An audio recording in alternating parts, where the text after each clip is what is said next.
على حبيبه الكريم الأمين العزيز الرؤوف الرحيم. أما بعد فأعوذ بالله من الشيطان الرجيم. بسم الله الرحمن الرحيم.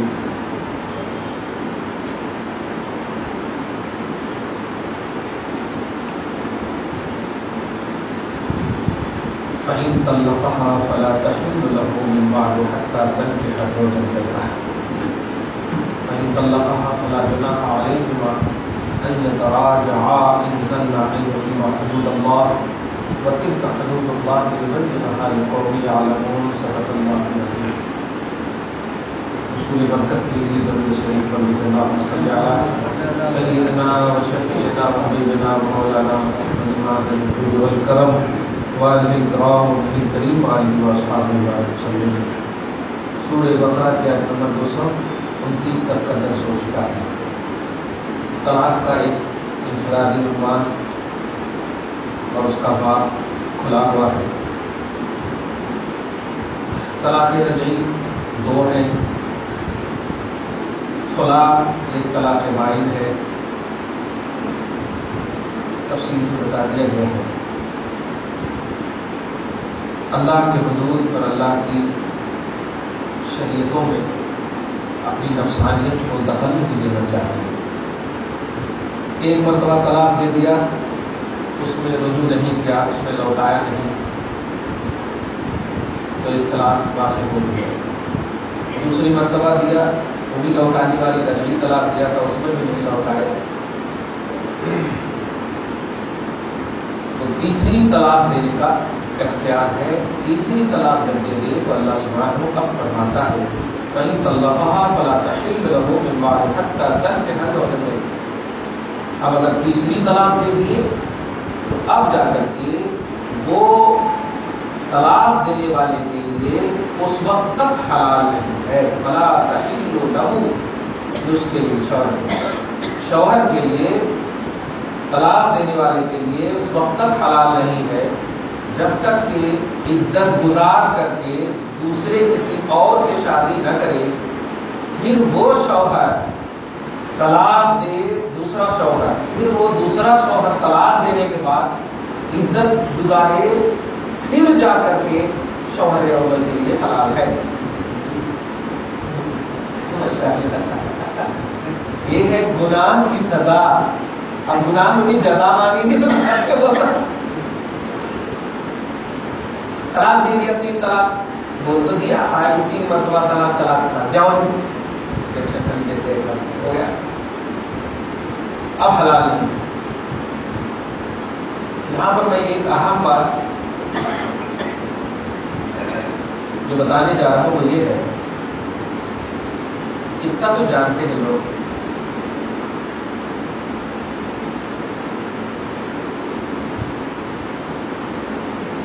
پہلے ترجمہ سنیے. فَإِن طَلَّقَهَا فَلَا جُنَاحَ عَلَيْهِمَا أَن يَتَرَاجَعَا إِن زَنَّا أَن يُقِيمَا حُدُودَ اللَّهِ. طلاق رجعی میں اگر گمان ہو کہ اللہ کی حدوں کو یہ قائم رکھ سکتے ہیں تو رجوع کر لیں یہ صورت. لیکن طلاق مغلظہ بولتے ہیں، 3 طلاق دینے کے بعد مغلظہ. حیدرآباد میں تو غلیظ کا لفظ بہت زیادہ یوز ہوتے ہیں. زائد لام یا زوائد، غلیظ، سخت طلاق، سخت ترین طلاق، سب سے ناپسندیدہ چیز. تیسری طلاق دے دی، 3 طلاق دے دی تو حلال نہیں ہے. لیکن وہ 2 طلاق جو رجعی طلاق ہے، لوٹانے والی طلاق ہے، وہ پڑھے لکھے ہی لوگ، جاہلان لوگ تو بس باٹو فری ہو گیا. پڑھے لکھے لوگ بھی یہ سب کر سکتے ہوں گے، لیکن جو سمجھے ہیں پڑھے لکھا جیسے یہاں بیٹھ گئے، اب وہ جانتے ہیں کہ طلاق احسن کیا ہے، ایک اچھی طلاق کیا ہے، سچویشن کو ڈیل کرنے کے لیے، ہینڈل کرنے کے لیے، درانے خوف کے لیے. لیکن اگر اللہ کی حدوں کو قائم رکھنا دونوں میں ممکن ہے تو اللہ پاک کہتا ہے طلاق دے دیجیے تو گناہ نہیں لکھے گا اللہ اگر تم رجوع کر لو. کیا کہنا ہے؟ ایک طرف کہہ رہا ہے سب سے ناپسندیدہ چیز ہے، لیکن ایک طرف کہہ رہا ہے کہ اگر دونوں کے درمیان کچھ انبن ہو گئی تھی اور ایک طلاق دے دیے تھے تو لوٹا لو، گناہ نہیں. راضی ہے، ناراض نہیں. لیکن تیسری طلاق دے دیے تو باپ فرما رہا ہے کہ لا تحل لہ، وہ حلال ہی نہیں ہے. اب 3 پیریڈ سے گزارنا، پھر جا کر کے دوسرا شوہر شادی کرنا، پھر انہیں خوشی خوشی دینا طلاق. آج کل تو حیدرآباد میں سمجھ رہا ہوں، جان رہا ہوں، آپ ہی جان رہے کچھ لوگوں کو تیار کرتے ہیں، ایک بار تمہارے اوپر میرے کو بھروسہ ہے، میرج اس کو کریں گے، وقتی طور پر شادی کرا دیتے کسی بوڑھے وغیرہ سے۔ یاد رکھیے اللہ دلوں کے راز سے آشنا، شریعت میں نفسانیت کا دخل دیے تو ہوتا ہی نہیں، وہ آپ کو نہیں کرنا ہے شریعت کو فالو تو پورے طور پر مت کیجیے، دھوکہ کیوں دے رہے ہیں آپ دوسرے سے؟ وہ کسی سے بھی چاہے وہ کرے، تم نہیں کرا سکتے، کوئی کنڈیشن نہیں کہ بڑے بڑے سے کرا دیا خود نہیں کر سکتا ہے، نہیں، دوسرے سے شادی ہونا، پھر وہ دوسرا ان سے جمع کرنا، ہم بستری کرنا، یہ بھی شریعت ہے، پھر خوشی خوشی دوسرا ان کو طلاق دینا، آپ زور نہیں ڈال سکتے۔ اگر وہ دونوں دوسرا شوہر اچھے سے رہ رہے ہیں تو آپ زور نہیں دوڑا سکتے، دعا کرنا اور رہو خوش رہو، زور نہیں دوڑا سکتے۔ اگر کرنا ہے شریعت پہ عمل تو اس طرح کی، نہیں تو نہیں۔ حلالہ کی صورت یہ حلالہ یہ کوئی ٹیمپریری شادی نہیں ہے، حلالہ بھی ایک مستقل نکاح ہے، اس کا شوہر ہے، اپنی مرضی سے وہ کرے گا چھوڑے گا۔ اگر زور ڈالے تو پہلے تو غلطی کر ہی چکے، پھر یہ زور ڈالنے کی غلطی، ڈبل غلطی۔ اسی لیے اللہ فرماتا ہے تلک حدود اللہ، یہ تمہاری حد نہیں، اللہ کی حد ہے، یہ تمہاری حد نہیں ہے، یہ کنڈیشن اپنے سے نہیں، اللہ تعالیٰ لگا رہا ہے۔ یبینھا لقوم یعلمون، اور بیان فرما رہا ہے ان کے لیے جو علم رکھتے۔ کیا مطلب ہوا؟ بہت سارے پڑھے لکھے لوگ بھی اس میں ملوث ہیں، تو اللہ پاک ان پڑھے لکھوں کے پڑھے لکھے کو بھی ریجیکٹ کر رہا۔ جب قرآن اور حدیث پر عمل ہی نہیں کر سکا تیرا علم، تو علم ہی نہیں۔ اور ایک جاہل ہے جو قرآن اور حدیث پر عمل کر رہا ہے، رب فرماتا ہے وہ علم والا ہے جو عمل کرتا ہے۔ اللہ پاک ہم سب کو پہلے تو طلاق کی نوبت ہی نہ لائے، لیکن اگر کبھی آ جائے تو اس طرح کا سچویشن اور اس کو ڈیل اور ہینڈل کرنے والی جو سورت شریعت میں بتائی گئی ہوگی۔ اب ذرا سی ایک اہم بات، طلاق تو واقع ہو گئی، اب مسئلہ پوچھتے ہیں اب بیوی کے تو کون ملے ہیں حضرت، اب کہاں رہنا انہیں، اب گھر میں رہے تو پھر بیوی ہے نا، کیا ہوتا کہیں قدم قدم پھسل گیا تو وہ آپ اجنبی ہو گئی، کیسے کرنا کیا کرنا، بڑے مسئلے ہیں۔ دھیان دیجیے گا اس کو عدت گزارنا، عدت گزارنا۔ اسی لیے آگے کی عبارت میں ہے آیت نمبر 231، وَإِذَا طَلَّقْتُمُ النِّسَاءَ، اور جب عورت کو تم طلاق مغلظہ دے دو، تین طلاق دے دو، جتنی بھی طلاق فَبَلَغْنَ أَجَلَهُنَّ، اور وہ اپنی عدت کی مدت کو گزار دے۔ عدت تو وہ 3 پیریڈ سے بولتے ہیں اور گزرنے کو مدت بولتے ہیں، تو مدت گزار دے، تو گزارنے کے بعد پہلے گزارنے کی بات بتا دیتا ہوں۔ عدت کا مسئلہ یہ ہے کہ اگر کسی شوہر نے طلاق دیا اور اس کے ماں باپ نے جہاں طلاق دیا، جہاں وہ رہتی تھی اسی گھر میں وہ عدت گزارے، آج کل ہوتا کہ چل اب بیٹی بھی دوڑ کر کے بھاگ جاتی ہے ممی کے پاس، جس گھر میں وہ رہتی تھی اسی گھر میں وہ عدت گزارے گی۔ لا یخرجن من بیوتہن، قرآن پاک میں صاف ہے کہ نہیں، گھروں سے نہیں نکال سکتے، سورہ طلاق کی آیت کریمہ۔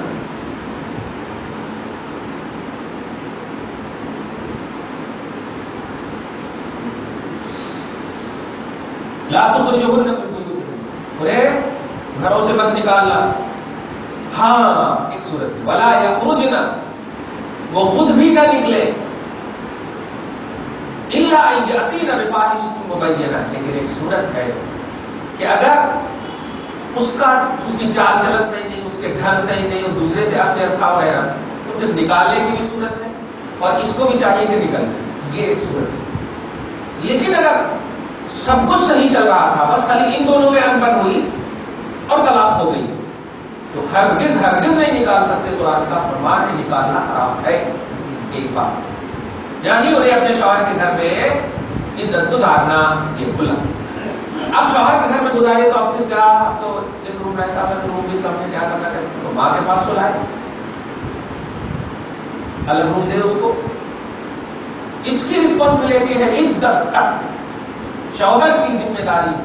اگر جو پرست اللہ سول کوڈ کیا کیا چل رہا ہے وہ سب کو ہم نہیں مانتے، ہم شریعت کو مانتے ہیں، شریعت سے ریلیٹڈ ہے تو اس کو بھی مان لیں، نہیں تو ہم ان کو شریعت کے تابع نہیں کریں گے، شریعت کو ان کے تابع نہیں کریں گے۔ خیر وہ بولتے ہیں میعاد متعین کرتے اتنے دن تک نہیں، عدت تک بس، چونکہ جب عدت تک اس کے پاس رہنا ہے، عدت کے بعد وہ شادی کر لیں گی، تو پھر جب اس کے پاس ہے ہی نہیں تو شادی کریں گی تو دوسرا شوہر سمجھے، جب شادی کی اسے اجازت ہے تو نان و نفقہ کھانا پینا انہیں کیوں دیتا، بالکل صاف ہے۔ جب وہ کھل کر دوسرے سے شادی کر سکتی ہے تو پھر یہ عدت کیوں متعلق یعنی طلاق دینے والا کیوں اس کی رسپانسبلٹی ہے؟ نہیں یہ اس کا ظلم ہے۔ لیکن قانون جو ہے آج بھی ایسا، شادی بھی کر لیتی ہے تو اب بچے کا خرچہ انہیں کو دینا پڑتا ہے، ایسا کیسے؟ جو دوسرے سے شادی کی ہے اب یہ اولاد ربیبہ اولاد کہلاتی ہے دوسرے شوہر کے لیے، یعنی اولاد ہی کہلاتی ہے، شادی اسی شرط پر کرے کہ اولاد کو اپنائے، نہ یہ کہ شوہر اول پر دے دے، یہ تو ان کی اخلاقی ذمہ داری ہے کہ یہ دے دیتا ہے، ورنہ شوہر پر یہ ذمہ داری نہیں، اس کو دھیان رکھنا ہے۔ شریعت اسلامیہ یہ تو اخلاقی ذمہ داری ہے جو دے دے، اگر شادی وہ کر لی ہے تو پھر شوہر ثانی پر ذمہ داری ہے، خیر وہ اس کا مسئلہ ہے۔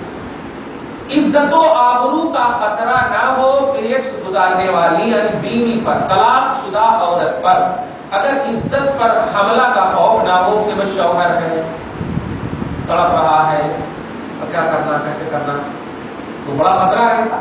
تو اگر عزت بچا سکتی ہے تو وہ اس گھر میں رہے، نہیں تو وہ اس گھر میں یا کہیں بھی چلی جائے جہاں اس کی عزت بچتی۔ ہم نہیں کہتے کہ ماں باپ کے گھر میں بھی اگر عزت نہ بچ گئی تو کیسے جائے؟ تو اب عدت میں شرط کیا بنی؟ حفاظت عصمت، عصمت کی حفاظت۔ اگر شوہر کے گھر میں جو شریعت کہے، کل کا زمانہ رسول اللہ پر اتری ہوئی آیت ہے، کیونکہ کوئی طلاق دے دے تو ہمت نہیں ہو سکتی تھی کہ شریعت کے خلاف کوئی قدم، وہ صحابی ہی نہیں ہے جو شریعت پر عمل نہ کرے، اور نبی کے زمانے والے کو سارے مومنین کو صحابی کہتے، جنہوں نے نبی پر ایمان لایا ڈائریکٹلی اس کو صحابی کہتے۔ تو صحابی تو ماشاءاللہ شریعت پر عمل کرنے کے، اس لیے قرآن پاک بھی اس طرح اتری ہے کہ گھر سے نہیں نکالنا، کیوں؟ واقعی عمل کر سکتے، لیکن آج کے حساب سے اس کو اگر دیکھیں تو آج خطرہ۔ اب اندر ارے وہ تو دیکھتا کیا ہے، اللہ تعالیٰ دیکھ رہا ہے، دیکھ اگر غلطی ہوگی تو طلاق کی غلطی کرے تھے پھر غلطی کر رہے ہیں، استغفر اللہ معاذ، زانیوں کے ساتھ پھر حشر ہوگا میدان محشر۔ تو جس طلاق شدہ عورت کو اپنی عزت کا خطرہ ہو وہ شوہر کے گھر میں اپنی عزت نہیں گزارنا، جہاں ان کی عزت بچ رہی ہو وہاں گزارنا، چاہے ماں کا گھر ہو، بھائی کا گھر ہو، جہاں کہیں۔ یہ ہے آج کے حساب سے مسئلہ، عزت کہاں گزارے، ایک سوال ہوتا ہے۔ اب کہاں جانا ہے، تو بچے بھی ہیں، کہاں جانا، ماں تو پہلے سے پریشان ہے، ان کے فائنینشیل مسئلے یہ ہیں، پورا بول دیا بات۔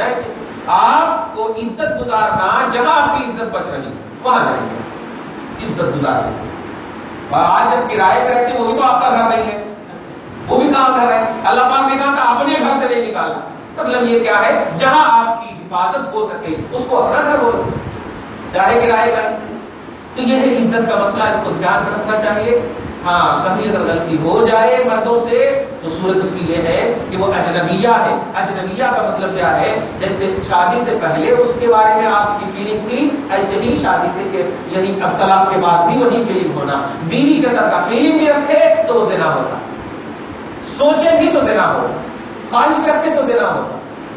اس لیے ہرگز نہیں۔ ایک دم فار ایگزامپل ایک بڑی مثال دے دو آپ کو، حضرت زید ہے، ان کے نکاح میں حضرت زینب ہے، حضور کی وہ بیوی جو حضرت زینب کے طلاق، حضرت زید کے طلاق کے بعد حضور کے پاس تشریف، بارہ نمبر 22 میں اس کا ذکر ہے۔ حضرت زید حضور کے متبنہ تھے، بنائے سو بیٹے اس کو، لیکن جب شادی ہو گئی نبی سے تو اتنا ادب کرتے تھے کہ ماں سے بھی اعلیٰ لگتا تھا مقام، جبکہ بیوی تھی حضرت زید۔ تو ایسی فیلنگ ہونا کہ جو جس کا اسٹیٹس ہے پرزینٹلی وہ ایک دم دینا، وہ عظمت دینا، وہ وقار دینا۔ تو اگر کبھی شوہر طلاق دے دے تو وہ بیوی کو ایک انسانیت کا ناطے رسپیکٹ دینا اور ایک بھائی بہن کا رشتہ رکھنا، ان کو عزت دینا، ان کی عزت کی حفاظت کرنا۔ شادی صرف ہم مستری کر لینے کا نام نہیں ہے بلکہ عزت کی حفاظت کا بھی نام شادی۔ اسی لیے تو حضرت ابراہیم علیہ السلام، حضرت سارہ خوبصورت، اتنی خوبصورت ہے، اور نبی کی بیوی کیا کہیں خوبصورت، اتنی خوبصورت تھی کہ جب چل رہے تھے مرتبہ لے کر کے، بخاری کی حدیث ہے، تو نمرودیوں کو معلوم ہو گیا، جیسے ہی دیکھا تو نمرود کی عادت کو سمجھ رہے تھے سب لوگ، حضرت ابراہیم علیہ السلام کی عظیم الشان بیوی حضرت سارہ کی خوبصورتی کو دیکھ کر نمرود تک اطلاع دی گئی کہ بڑی خوبصورت جا رہی ہے. اس نے کہا بلا کر لایا جاؤ.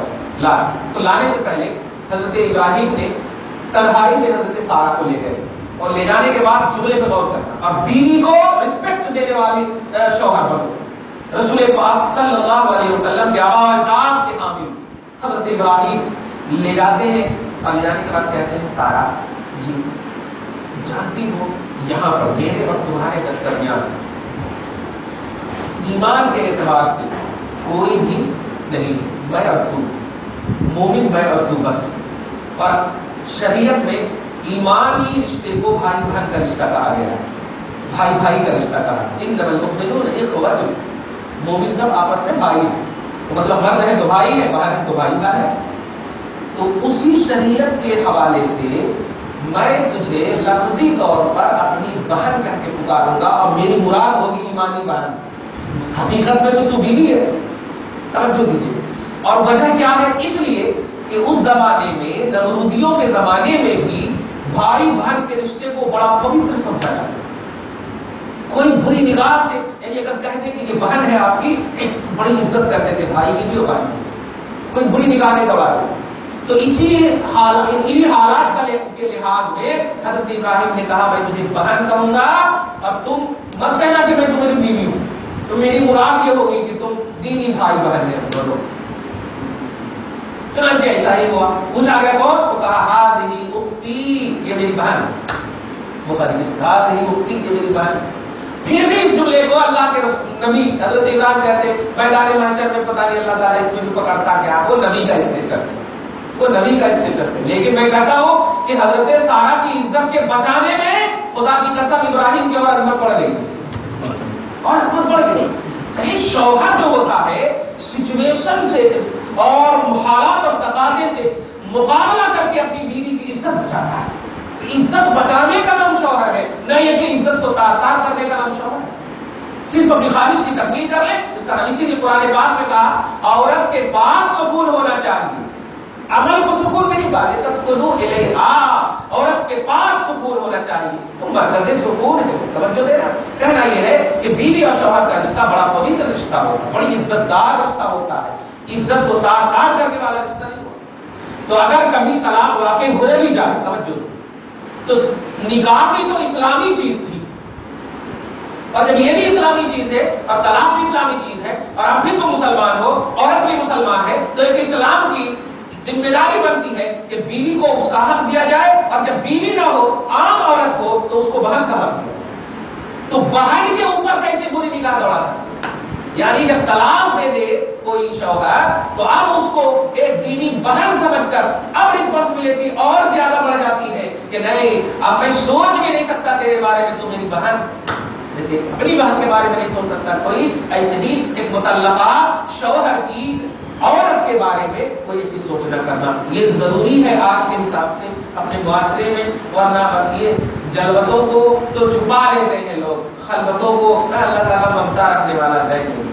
اگر سب کچھ ممتا ہی پر چھوڑ دو گے تو قہاریت کب یاد کرو گے آپ, جباریت کب یاد کرو گے, عذاب کب یاد کرو گے, گرفت کب یاد کرو گے, اللہ تعالیٰ پاور والا ہے, پکڑنے والا ہے, کب یاد کرو گے آپ؟ ایک ہی سائڈ سے آپ یہ تو یوز کر رہے ہو آپ, نہیں. اس لیے کبھی اگر معاشرے میں طلاق وغیرہ کا مسئلہ ہو جائے تو اس طرح سے عدت کا مسئلہ فَبَلَغْنَ أَجَلَهُنَّ, اگر اپنی عدت کو گزارنا چاہے تو فَأَمْسِكُوهُنَّ بِمَعْرُوفٍ, ان کو روکے رکھو اپنے گھر میں, اور سَرِّحُوهُنَّ بِمَعْرُوفٍ, یا بھلائی کے ساتھ انہیں چھوڑ. یعنی دونوں چیز میں آپ کو بھلائی دیکھنا ہے, شریعت دیکھنا ہے, نفسانیت نہیں دیکھنا. اس کو دھیان وَلَا تُمْسِكُوهُنَّ ضِرَارًا لِتَعْتَدُوا, اور انہیں روکے مت رکھنا تکلیف دینے کے واسطے. زرار میں تکلیف بتا دیں, زرار میں تکلیف. کبھی کچھ لوگ ہوتے تھے نا, بتایا تھا میں کہ طلاق دے دیتے, اب پیریڈ سے آخری پیریڈ سے گزرنے والے, گزرنے سے پہلے رجوع کر لیتے لوگ. تو اس طرح سے اللہ تعالیٰ نے کنڈیشن بتا دیتا ہے, اب تمہارے کو کوئی چارہ نہیں ہے, طلاق دے دیے ختم, آپ تیرے پاس اختیار ہی نہیں کسی چیز. عورت کو عزت دے دی, عورت کو مقام, تو انہیں اس لیے مت روکنا کہ تکلیف دو, لتعتدوا, کیونکہ اگر ایسا کرو گے لتعتدوا تو یہ ظلم اور زیادتی ہوگی, تم حد سے بڑھنے والوں میں شامل کی جائے. وَمَن يَفْعَلْ ذَلِكَ، اور جو ایسا کرے گا فقط ظلم نفسہ، وہ عورت پر ظلم نہیں، وہ خود پر ظلم کر رہا۔ عورت کے بارے میں تو اللہ پاک نے سورہ نور میں فرمایا وَمَن يُكْرِهُنَّ فَإِنَّ اللَّهَ مِن بَعْدِ إِكْرَاهِهِنَّ غَفُورٌ رَحِيمٌ، کہ سنو جو عورتوں پر اکراہ کرے گا، ظلم کرے گا، تو عورت اگر زنا بھی کی جا رہی ہے وہاں پر مجبوری کے عالم میں، تو عورت کو بخش دے گا اللہ، زانی کو جہنم میں ڈال دے گا۔ اکراہ کی صورت ہوگی، ظلم کی جب صورت ہوگی، اکراہ مطلب زنا بالجبر جس کو بولتے ہیں، جبر کی صورت، اکراہ کی صورت ہوگی تو عورت کو اللہ بخش دے گا۔ عورت کو کچھ نہیں کرو، مجبور ہے، ملاچار ہے۔ تو اسی کی طرف اشارہ کر رہا ہے کہ جو لوگ ایسا کریں گے کہ طلاق کے باوجود عدت گزار رہی ہے اور گھر میں جمع کر رہے ہیں معاذ اللہ رب العالمین، تو عورت مجبور ہے، تمہاری ذمہ داری تھی، تمہاری رسپانسبلٹی تھی، جب طلاق دے دیے تو اپنی بیوی ایسا سلوک کیوں کر رہے ہیں؟ اب وہاں پر بہن جیسا سلوک ہے، کوئی کرے گا ایسا تو ظلم نفسہ ہو، تو اپنے اوپر ظلم کرے۔ اور سنو اللہ وارن کر رہا ولا تتخذوا آیات اللہ ہزوا، اللہ کی آیتوں کو مذاق مت سمجھنا۔ کیا وارننگ ہے؟ بولتے نہیں مذاق آنا کو سمجھو، محمود زبان میں بولتے، کبھی ابا ڈانٹتے تو ہنس دیتے بچے، کیا تو مذاق سمجھ رہا، اٹھو۔